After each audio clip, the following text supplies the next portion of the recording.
அதிமுக பொதுச் செயலாளர் எடப்பாடி பழனிசாமி உத்தரவிட்டால் பயங்கரவாதத்திற்கு எதிராக அதிமுகவைச் சேர்ந்த 1000 இளைஞர்கள் துப்பாக்கி ஏந்தி போராட தயாராக இருப்பதாக முன்னாள் அமைச்சர் ராஜேந்திர பாலாஜி தெரிவித்துள்ளார்.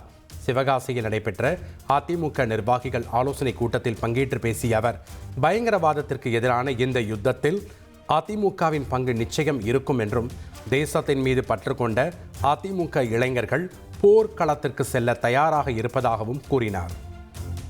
எடப்பாடியுடைய கட்டளை ஏற்று உத்தரவு கொடுத்தால் 1000 பேர் யுத்த களத்துக்கு சென்று துப்பாக்கி ஏந்தி போராடுவதற்கு நாங்கள் தயாராக இருக்கிறோம்.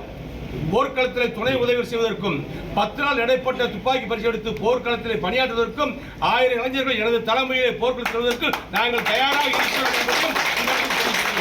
அதிமுக தேசத்தின் மீது பற்று கொண்டவர்கள் என்பதற்கு அடையாளமாக யுத்த களத்திற்கு தேவையான சொல்ல இளைஞர்கள் தேவையான சொன்னால் 1000 பேர்களை திருநெல்வேலி மாவட்டத்திலிருந்து, சிவகாசியிலிருந்து, ராஜபாளையத்திலிருந்து, சிலித்திலிருந்து, இந்த மாவட்டத்திலிருந்து அழைத்து செல்வதற்கு நான் தயாராக இருக்கிறேன். தலைநகர் டெல்லியில் குடியரசுத் தலைவர் மாளிகை உள்ளிட்ட இடங்களில் மின் விளக்குகளை அணைத்து பாதுகாப்பு சோதனை மேற்கொள்ளப்பட்டது. பாகிஸ்தான் மற்றும் இந்தியா இடையேயான போர் பதற்றம் நீடித்து வரும் நிலையில் டெல்லியில் உள்ள 55 இடங்களில் பாதுகாப்பு ஒத்திகை நடத்தப்பட்டது. குறிப்பாக தலைநகர் டெல்லியின் முக்கிய இடங்களான குடியரசுத் தலைவர் மாளிகை, பிரதமர் அலுவலகம் மற்றும் நாடாளுமன்றம் அமைந்துள்ள பகுதிகளில் 15 நிமிடங்கள் மின் விளக்குகள் அணைக்கப்பட்டு பாதுகாப்பு சோதனை நடத்தப்பட்டது.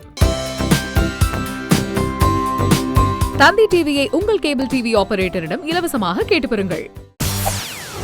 செய்திகளை உடனுக்குடன் தெரிந்து கொள்ள உடனே சப்ஸ்கிரைப் பண்ணுங்க.